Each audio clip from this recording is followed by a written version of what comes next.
Kisah singkat Nabi Ishak. Kisah singkat Nabi Ishak putra Nabi Ibrahim. Nabi Ishak kita kenal sebagai Nabi yang ke-9 setelah Nabi Ismail dan sama-sama putra dari Nabi Ibrahim AS. Kisah Nabi Ishak berawal setelah Allah SWT mengkaruniakan Ismail kepada Nabi Ibrahim AS.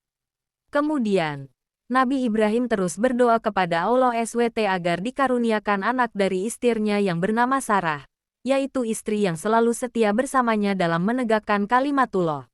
Allah kemudian mengabulkan doa Ibrahim dan mengutus beberapa malaikat dalam bentuk manusia untuk menyampaikan kabar gembira kepadanya bahwa akan lahir seorang anak dari istrinya yang bernama Sarah. Mereka juga memberitahukan tujuan mereka lainnya, yaitu pergi mendatangi kaum Lut untuk menimpakan azab kepada mereka. Nabi Ibrahim AS merupakan seseorang yang selalu memuliakan tamu dan juga orang yang dermawan. Nabi Ibrahim merasa takut, kemudian malaikat-malaikat tersebut menenangkannya dan segeralah mereka memberitahu kepada Nabi Ibrahim tentang diri mereka serta memberitahukan maksud dan tujuan mereka untuk menyampaikan kabar gembira kepadanya dengan akan adanya kelahiran seorang anak yang alim, berilmu. Sarah mendengar pembicaraan mereka, lalu ia datang dan menghampiri dalam keadaan heran terhadap kabar gembira yang mereka sampaikan. Dia berpikir bahwa bagaimana dirinya bisa melahirkan sedangkan dia merupakan seorang wanita yang sudah tua dan mandul ketika itu usianya 90 tahun, sedangkan suaminya juga sudah lanjut usia. Lalu, mendengar pembicaraan tersebut, para malaikat berkata, "Demikianlah Tuhanmu memfirmankan, sesungguhnya dialah yang maha bijaksana lagi maha mengetahui." Qs. Adz-Dzariyat 30.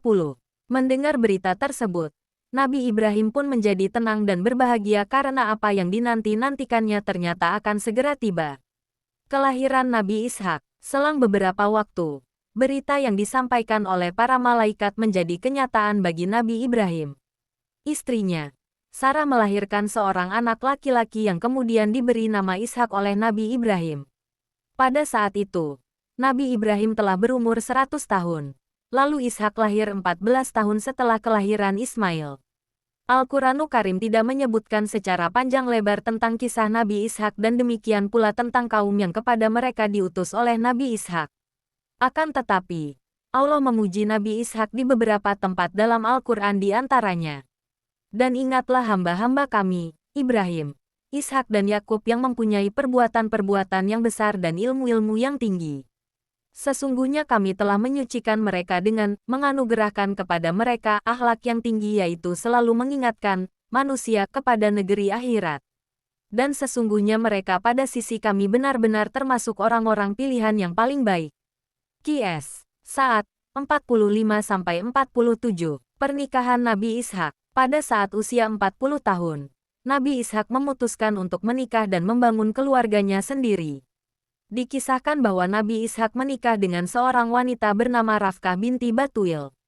Namun, ternyata ujian yang pernah menimpa ayah dan ibunya dialami juga oleh Nabi Ishak. Diceritakan bahwa istrinya, Rafkah juga merupakan wanita yang mandul. Nabi Ishak pun terus saja berdoa kepada Allah. Ia lahir berkat keajaiban darinya. Maka bukan hal mustahil bagi Allah untuk memberi kembali keajaiban tersebut. Nabi Ishak dan istrinya terus berdoa dengan harapan dan tawakal yang kuat. Setelah beberapa penantian panjang, keajaiban tersebut datang. Rafkah hamil dan ternyata Allah memberikan anak kembar. Anak tersebut diberi nama Ish atau Esau dan Yakub. Betapa bahagianya Nabi Ishak di usia yang telah senja dia mendapat karunia putra kembar oleh Allah SWT.